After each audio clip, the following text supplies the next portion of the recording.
পাকিস্তান সম্প্রতি দেশীয়ভাবে তৈরি JF-17 ঠান্ডার যুদ্ধবিমান বিদেশে বিক্রির সম্ভাবনার ইঙ্গিত দিয়েছে।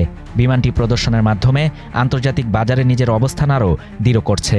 নতুন বছরের শুরুতে বাংলাদেশ ও পাকিস্তানের বিমান বাহিনীর শীর্ষ কর্মকর্তাদের বৈঠকের পর পাকিস্তানের তৈরি JF-17 ঠান্ডার যুদ্ধবিমান আলোচনায় এসেছে।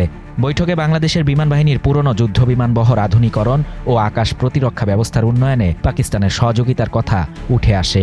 এরই ধারাবাহিকতায় JF-17 কেনার সম্ভাবনা নিয়ে দুই দেশের মধ্যে আলোচনা হয়েছে বলে জানায় পাকিস্তানের সামরিক বাহিনীর গণমাধ্যম শাখা ISPR। এর পাশাপাশি সৌদি আরব, লিবিয়া ও আজারবাইজান সহ আরও কয়েকটি দেশের সঙ্গেও JF-17 বিক্রি নিয়ে পাকিস্তানের আলোচনা চলছে। বিশ্লেষকদের মতে 2025 সালে ভারত-পাকিস্তান সীমান্তে সংঘটিত 4 দিনের বিমান সংঘর্ষের পর পাকিস্তান বিমান বাহিনীর সক্ষমতা নতুন করে আন্তর্জাতিক নজর কাড়ে, যা JF-17-এর চাহিদা বাড়িয়েছে। JF-17 ঠান্ডার একটি হালকা ও বহু উদ্দেশ্য বিশিষ্ট যুদ্ধবিমান, যা যৌথভাবে তৈরি করেছে পাকিস্তান অ্যারোনটিক্যাল কমপ্লেক্স ও চীনের চেংদু এয়ারক্রাফট কর্পোরেশন। 2009 সালে প্রথমবার পাকিস্তান বিমান বাহিনীতে যুক্ত হয় এ বিমান। বর্তমানে এর সবচেয়ে আধুনিক সংস্করণ ব্লক 3, যা 4.5 প্রজন্মের যুদ্ধবিমান হিসেবে বিবেচিত।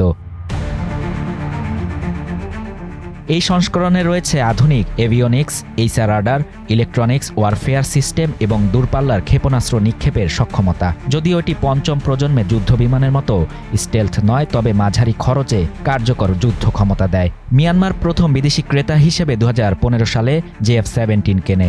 এরপর নাইজেরিয়া ও আজারবাইজানও এই বিমান তাদের বহরে যুক্ত করেছে।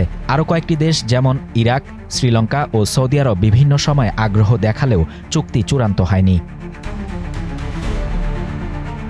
বিশেষজ্ঞদের মতে JF-17-এর সবচেয়ে বড় আকর্ষণ হল এর কম দাম, $25 থেকে $30 মিলিয়ন, তুলনামূলক কম রক্ষণাবেক্ষণ ব্যয় এবং সাম্প্রতিক যুদ্ধ অভিজ্ঞতা।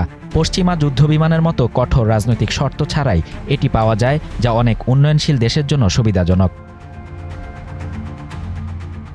বিশ্লেষকদের মতে 2024 সালে বাংলাদেশের রাজনৈতিক পট পরিবর্তনের পর পাকিস্তানের সঙ্গে প্রতিরক্ষা সম্পর্ক নতুন গতি পেয়েছে। JF-17 বা সুপার মুশাক প্রশিক্ষণ বিমান কেনা শুধু বাণিজ্যিক সিদ্ধান্ত নয়, বরং দীর্ঘমেয়াদী সামরিক ও কৌশলগত অংশীদারিত্বের ইঙ্গিত বহন করে।